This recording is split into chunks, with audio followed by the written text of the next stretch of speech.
Yeah. You guys both look good. I was joking in my head, but like I watched Wednesday Addams, the new Netflix show. And, like we look like Wednesday and her friends, right? Yes. Oh my God. Light and dark.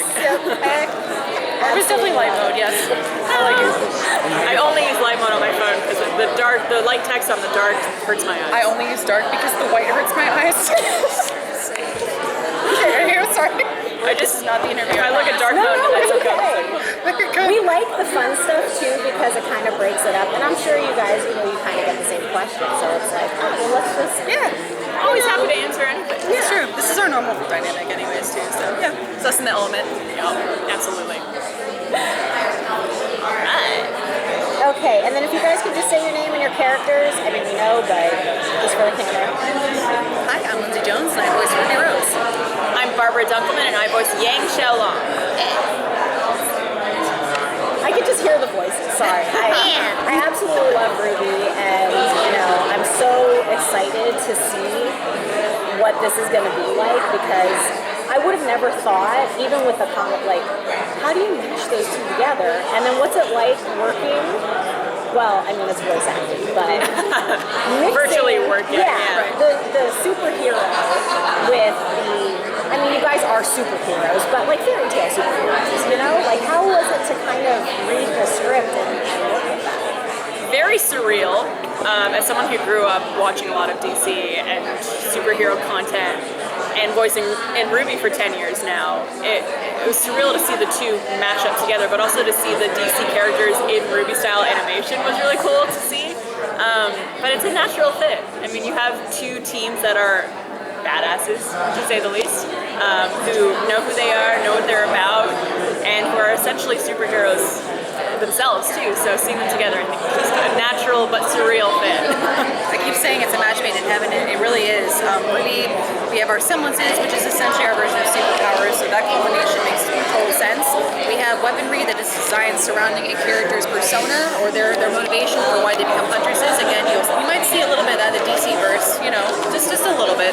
So I think we get the best of both worlds paired together in this movie.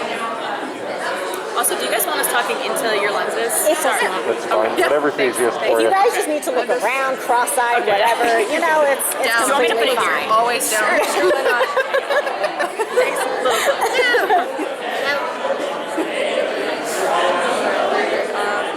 Oh, you can go. Who wants to go next? Yeah, please. I'll go next. Okay.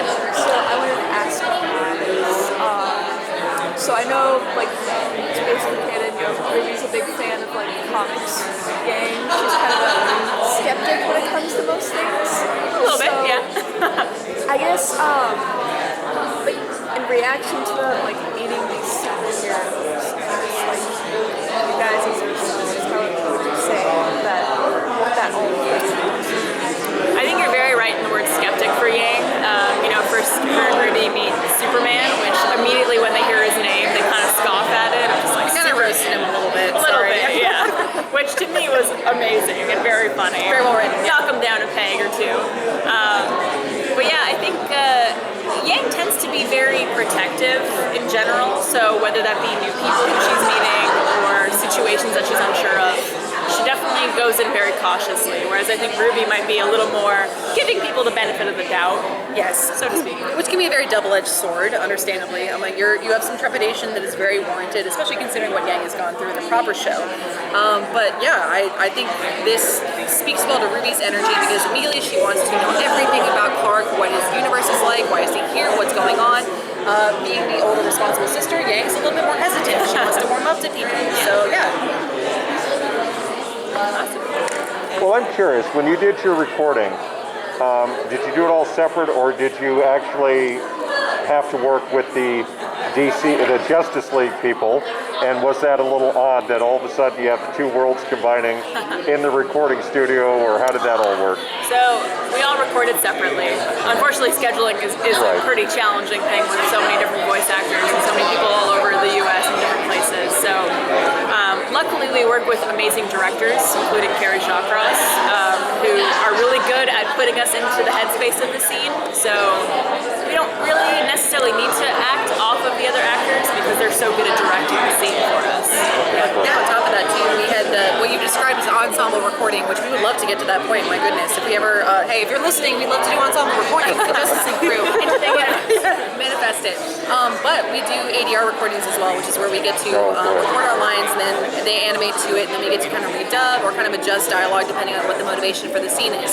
So while we weren't in the booth with people like Chandler Riggs, who's playing Clark Kent, I got to act alongside of his performance, and that is such a rewarding and incredibly just like humbling again experience. So, RWBY is very different than most anime because you know a lot of people dub anime when it's already animated. You're trying to match the lip movements, whereas for us we do the voice acting before it's even animated, so they go off of our performances, which is a really huge honor, very unique to the experience. Thank you. Is there anything else you guys would like to work on? You've done these characters for such a long time. Do you have any other characters you have your eyes on as far as choices? I've always wanted to voice Harley Quinn in something. She's one of my favorite DC characters of all time. That would be a blast. But I also grew up watching The Simpsons, so if I ever became a Simpsons character, I think I would poop my pants if I'm allowed to. You totally are. okay. I grew up with 90s Justice League, so Wonder Woman was a huge inspiration for me. Still is. I would love to be her. I don't know if I'm worthy to take on the mantle, though. I don't know. I think you do amazing. I would say yes. Absolutely. I'll have to fight you, though. How would that work, Barbara? You as Harley Quinn? Come on. That'd be pretty cool. Mr. J. There you go. We need Aaron to be the Ivy to your Harley. That would make sense. That would be amazing. Yeah. That'd actually be really awesome casting. If anybody's listening, they should be listening because that would be fantastic. Yeah, DC, if you're listening, the real RWBY crossover is putting us in the DC universe. Well, what would be interesting is I've been watching the Harley Quinn animated series, and I believe you have too, which is phenomenal. Great writing. Definitely skews more adult audience than RWBY. But what would that translation be like? Let's see. Can we get some RWBY characters in Harley Quinn animated? I don't know. Who do we need to talk to or sign a petition to have this happen? Because that's actually a great idea. Play like a blood sacrifice to some god or something. I mean, We'll figure it I'm out. willing. I know. Give me a little paper. I volunteer as tribute. No, I'm just kidding. All right. All right, thank you. Thank you. Thank you.